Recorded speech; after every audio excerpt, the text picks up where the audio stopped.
Hoje estamos conversando aqui com o reumatologista e desintometrista, que é o Dr. Sérgio Bontempi Lanzotti. O Dr. Sérgio já respondeu algumas perguntas sobre a osteoporose na terceira idade. E aí tem uma diferença que as pessoas perguntam aqui. O que é a osteopenia e o que é a osteoporose? Tem uma diferença? Tem uma diferença do ponto de vista de definição, mas não na realidade de observação do paciente e qual a conduta você vai tomar. Na realidade, para se fazer a densitometria óssea, você compara aquela massa óssea que você está realizando a densitometria naquele devido paciente com um banco de dados que está todo dentro do aparelho, da cabeça do aparelho, que é um computador. É um banco de dados, é um banco de dados pacientes, de pacientes que compara você a idade, faixa etária, exatamente com a mesma idade, com a mesma altura, com o mesmo peso, com a mesma etnia, que é a mesma raça, vai comparar você com uma determinada pessoa. Tá. E o exame vai dar o diagnóstico em relação a pessoas de 20 a 40 anos, que seria a quantidade de massa óssea adequada. Se você tiver até 1,5 desvios padrões daquele banco de dados, você tem a massa óssea normal. De 1,5 a 2,5 desvios padrões, você tem uma osteopenia, que seria uma transição entre a normalidade da massa óssea e a osteoporose. É a passagem. E menos 2 desvios padrões seria a osteoporose. Tá. Isso não diz que você não deve tratar uma paciente que tenha vários fatores de risco, igualmente se ela fosse uma osteoporose, osteoporótica, sendo uma osteopênica, porque ela está quase na faixa da osteoporose e tem muitos fatores de risco. Ela está a caminho. Está a caminho, com certeza. Então é aí que cabe a prevenção. É a prevenção da fratura, né, na realidade. Então, agora, essa questão do cálcio, né? Uma vez eu ouvi uma pessoa falando que estava fazendo reposição lá do cálcio e que ela teve problemas com essa absorção do cálcio. Alguma coisa no organismo dela não aceitou o cálcio que ela precisava ingerir. E aí eu fiquei meio preocupada. Eu falei, imagina, se uma pessoa precisar do cálcio, mas aí o organismo não...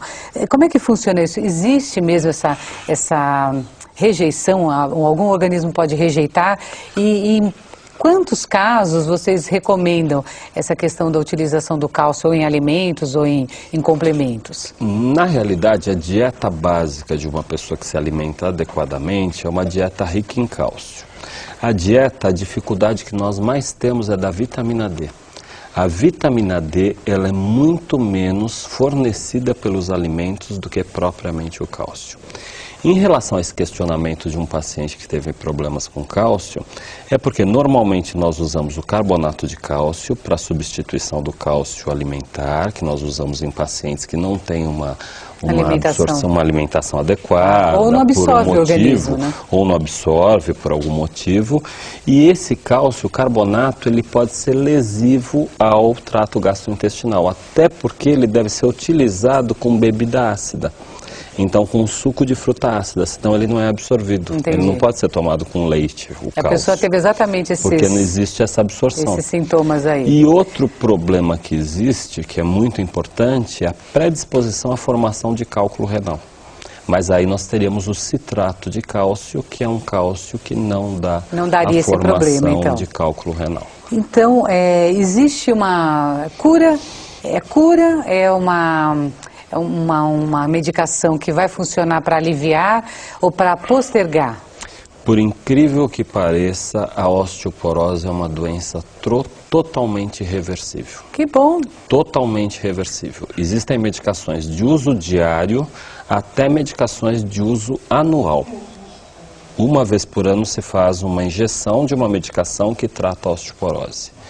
Porém, por incrível que pareça, apesar dessa queixa do INSS, nós temos na Secretaria do Estado da Saúde liberado para pacientes com osteoporose grave uma medicação que é de uso diário e que é um hormônio, que é o único formador de cálcio, a única medicação formadora de cálcio e que é dispensada a esses pacientes. E tá aí, E que é uma medicação de alto custo, é considerada uma medicação de alto custo por volta de R$ 2.500 mês.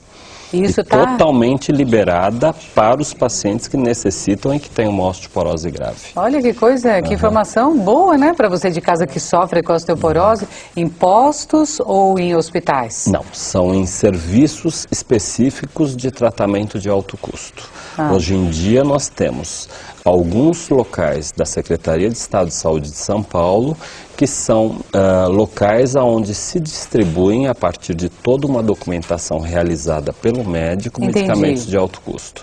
Por exemplo, a Várzea do Carmo é um local específico para isso, que é um posto do INSS e que a Secretaria do Estado tem a dispensabilidade desse tratamento. Desse tratamento. Então não é qualquer local, então eu teria que entrar em contato, né, com o seu médico, porque o médico tem essa informação. Existem 3 medicações que são dispensadas para o tratamento da osteoporose na Secretaria da Saúde. Obviamente, isso daí existe um trabalho para o médico em fazer todo um protocolo, documentação, mas isso é totalmente dispensado ao paciente. Que coisa boa, que é uma notícia muito boa. Muito